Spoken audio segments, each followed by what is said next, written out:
Okay, this is the electric water heater video. Are we going? We're going. Okay, electric water heater video. Now the disconnect is over here at the electric load center. It's within sight. It's within 25 feet. Some people could argue it needs to be within 10 feet or whatever. So I don't see a issue with that. Executive decision.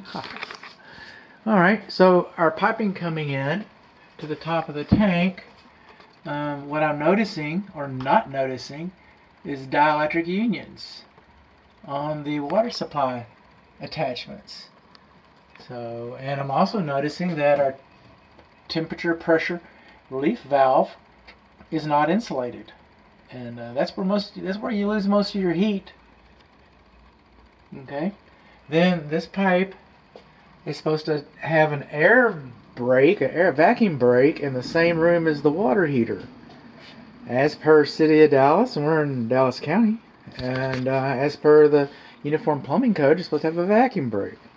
And then when this line discharges on the patio, it's higher from the patio floor than 6 inches. So when the water comes out of here, it comes out at 200 psi at 200 degrees, and it's splashing. You might want it a little closer to the ground. That's all I'm saying. I'm also noticing that we do not have a care and use manual, and this is the safety pin. So, I'm thinking that this water heater might have been inspected before. This home might have been inspected before, and they caught out a safety pan, and the sellers just said, "I'll tell you what, we'll throw in a safety pan." I'm making this up. I don't know what happened. But somebody knew that a safety pan should be here, and it is here, but it's not installed. We do not have a safety pan.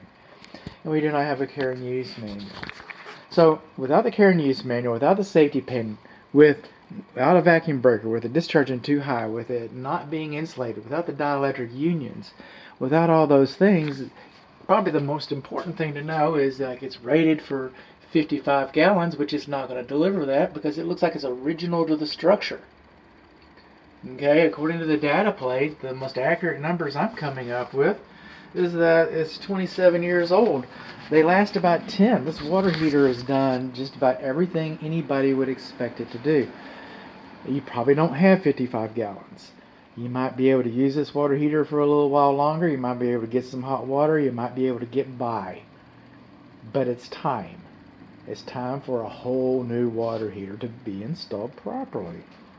It's just an old man, and you're not going to have 55 gallons there. Go on YouTube and look cutting open water heaters or something like that. You kind of, Google, search YouTube for water heaters video about old water heater, calcium buildup or that kind of thing. And you'll see how little space there is in the water heater. And I'm supposed to tell you how many gallons you got. And I'm telling you that it's unreasonable to expect 55 gallons out of this. And it's unreasonable to expect this to last much longer.